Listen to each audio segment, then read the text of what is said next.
اب بتاؤ کام کیا ہے؟ مولیا کی صبح میں سارے زمانے کی نحوست گھل گئی۔ چہرے کے زاویے بگڑے مگر وہ ضبط کر کے مسکرایا۔ تمہارا شکریہ ادا کرنے کے لیے فون کیا تھا۔ ہو ہی نہیں سکتا، کام بتاؤ، وہ اب کے رکھائی سے بولا۔ مگر یاد رکھنا اگلے 4 دن میں بہت زیادہ مصروف ہوں، جمعرات کے بعد ہی کر سکوں گا۔ اب بتاؤ پھر سے کیا کھو دیا تم نے؟ وہی لیپ ٹاپ، وہ بے چارگی سے بولا۔ کیا مطلب؟ ابھی تک نکلوایا نہیں وہ؟ کمال آدمی ہو یار تم۔ 2 گھنٹے پہلے رپورٹ دی تھی تمہیں۔ اپنے 4-5 سیکیورٹی کے بندے لے کر جاتے، ان کے گھر میں گھستے اور نکال کر یہ جا وہ جا۔ حالم خدا کے لیے سمجھو۔ مولیا اپنے بال نوچنا چاہتا تھا۔ ہم کارپوریٹ سیکٹر کے لوگ ہیں، ہنڈے بدماش نہیں ہیں۔ جتنے اچھے ہمارے سیکیورٹی آفیسرز ہیں اس سے کہیں اچھے لوگ تنگو کامل کے پاس ہیں۔ وہ تنگو کامل ہے، ایک امیر اور طاقتور آدمی۔ نہ ہوتا تب بھی ہم یہ کام نہیں کر سکتے تھے کیونکہ لیپ ٹاپ انور صاحب کی لاپرواہی سے کھویا ہے۔ ہم باس کو بتائے بنا اس کو واپس حاصل کرنا چاہتے ہیں کل صبح سے پہلے۔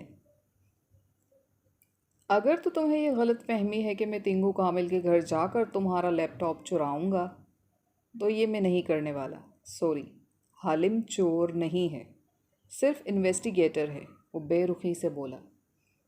پھر میں کیا کروں؟ میری نوکری چلی جائے گی یار۔ مولیا نے بے چارگی سے فوٹو فریمز کو دیکھا۔ کھڑکی سے چھن کے آتی دھوپ میں وہ مزید چمکنے لگی تھیں۔ تیز دھوپ، بے سائباں، اس کا دل بیٹھنے لگا تھا۔ اچھا، پھر کسی چور کو ہائر کر لو، وہ رات کو چرا لائے گا۔ حالم نے گویا ناک سے مکھی اڑائی۔ میں کاروباری آدمی ہوں، کہاں جانتا ہوں کہ ان چور ڈاکوؤں کو کہ کہاں ملیں گے۔ تم پلیز کچھ کرو نا، میں منہ مانگی رقم دوں گا۔ دوسری طرف سے خاموشی چھا گئی۔ پہلے سے دگنی رقم ہوگی۔ مولیا جھٹکے سے سیدھا ہوا، چہرہ کھل اٹھا۔ ہاں بالکل، مگر میں 3 گنا لوں گا۔ مولیا نے فون کو کان سے ہٹا کے گھورا، پھر ضبط کرتے ہوئے دوبارہ کان سے لگایا۔ جو مانگو گے دوں گا۔ پھر ایک کام کرو۔ حالم کا لہجہ اب کے نرم پڑا، جیسے اسے مولیا پر ترس آ گیا ہو۔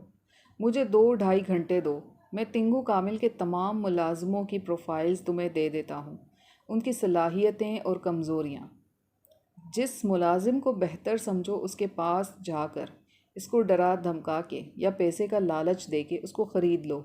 گھر کا بھیدی آسانی سے لیپ ٹاپ نکال کر لا کر دے دے گا۔ مولیا کا منہ کھل گیا۔ یہ سب میں کروں گا؟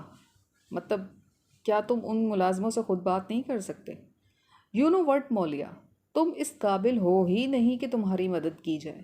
اب فون نہ کرنا مجھے۔ کھٹ سے فون بند ہو گیا۔ مولیا کا سر گھومنے لگا۔ اس نے دوبارہ دیوانہ وار فون نمبر ملایا۔ پلیز پلیز حالم فون اٹھا لو، وہ آواز بلند دعا کر رہا تھا۔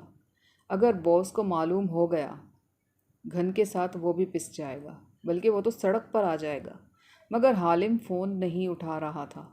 میز پر رکھے فوٹو فریمز اب دھوپ کی حدت سے چمکنے لگے تھے، جیسے اس کے بیوی بچے سایہ سے نکل کر ننگے سر سورج تلے آ کھڑے تھے۔ اس کا تو گھر بھی کمپنی کا دیا ہوا تھا۔ اس نے غصے اور بے بسی سے پیغام ٹائپ کیا۔ حالم فون اٹھاؤ ورنہ میں خودکشی کر لوں گا۔ آفس کے دروازے کا لاک کھول کے خودکشی کرنا، ورنہ لاش سے بدبو آنے میں چند دن لگ جاتے ہیں۔ ترنت جواب آیا۔ میں تمہاری منت کرتا ہوں، میں اس کے ملازموں سے خود بات کر لوں گا، مجھے صرف ان کی پروفائلنگ کر دو۔ اس نے جلدی جلدی پیغام لکھا۔ پہلے مجھ سے معذرت کرو۔ فوراً جواب آیا۔ کیسے؟ ایک کاغذ پر لکھو، حالم KL کا بہترین اسکیم انویسٹیگیٹر ہے اور میں آئندہ اس سے اختلاف نہیں کروں گا۔ تمہارے یہ لکھنے تک میں پروفائلز تیار کر لوں گا۔ مولیا نے فوراً سے نوٹ پیڈ پر قلم گھسیٹا۔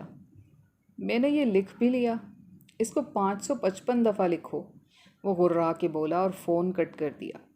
مولیا نے گہری سانس لی، آستین سے پیشانی پونچھی اور جلدی جلدی قلم کاغذ گھسیٹنے لگا۔ پتہ نہیں اس شخص کی کون سی انا کو تسکین ملتی ہے ایسے کاموں سے۔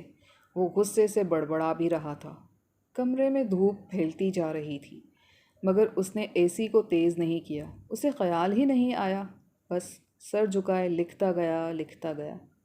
جانے کتنی دفعہ لکھا گیا تھا کہ اس نے سر میز پر رکھ دیا اور خالی نظروں سے قلم اور پینسلز سے بھرے مگ کو دیکھنے لگا۔ اس کا سر درد کر رہا تھا جیسے دماغ پھٹنے کو ہو۔ انور صاحب کے ساتھ اس کی نوکری اور گھر دونوں جائیں گے۔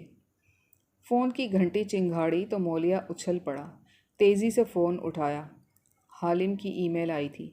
اس کے جسم کا ہر عضو آنکھ بن چکا تھا۔ کچھ دیر بعد وہ چند پرنٹڈ کاغذ اپنے سامنے پھیلائے بیٹھا تھا۔ کھلا لیپ ٹاپ ترچھا کر کے یوں رکھا ہوا تھا کہ سورج کی کرنوں کا رستہ رک گیا تھا، اور فوٹو فریمز چھایا تلے تھیں جیسے ان کو سائباں مل گیا ہو۔ تنگو کامل کا ڈرائیور۔ اس نے ایک کاغذ اٹھا کر چہرے کے سامنے کیا اور آنکھیں چھوٹی کر کے ڈرائیور کی تفصیلات پڑھیں۔ اوہو، جو اتنے سال سے تنگو کامل کی ملازمت کر رہا ہو، بھلے وہ جوئے کا عادی بھی ہو، وہ بک نہیں سکتا۔ اس نے کاغذ واپس ڈالا، دوسرا پرنٹ اٹھایا۔ بٹلر، بند مٹھی ہونٹوں پر رکھ کے پروفائل پڑھی۔ حالم نے اس کاغذ پر بٹلر کا سارا کچا چٹھا کھول کر رکھ دیا تھا۔ یہ تو بالکل بھی نہیں ہو سکتا۔ کرمنل بیک گراؤنڈ اس کی کمزوری نہیں، اس کی طاقت ہے۔ کیا سوچ کے حالم نے اس ہٹے کٹے آدمی کی پروفائل بنا کے دی ہے؟ اگر میں اسے پیسوں کی پیشکش کرنے گیا تو یہ تو مجھے پھونک مار کے اڑا دے گا۔ جھرجھری لے کر کاغذ رکھ دیا۔ اب پرسنل اسسٹنٹ کی باری آئی۔ اس کی شکل دیکھ کر ہی مولیا کو رونا آ گیا۔ یہ تو مجھ سے بھی عمر میں بڑا ہے اور قابلیت میں بھی کہیں آگے ہے۔ امریکہ کا پڑھا لکھا محنتی اور نوجوان۔ اس کے سامنے میں بات بھی نہیں کر پاؤں گا۔ اس کاغذ کو تو اس نے چھوا بھی نہیں۔ پھر اگلے کو دیکھا تو نگاہ ٹھہر گئی۔ دھیرے سے کاغذ اٹھا کر آنکھوں کے سامنے لایا۔ وہ ان تمام پروفائلز میں پہلی نسوانی پروفائل تھی، تالیہ مراد۔ وہ نام پڑھتے ہوئے بڑبڑایا۔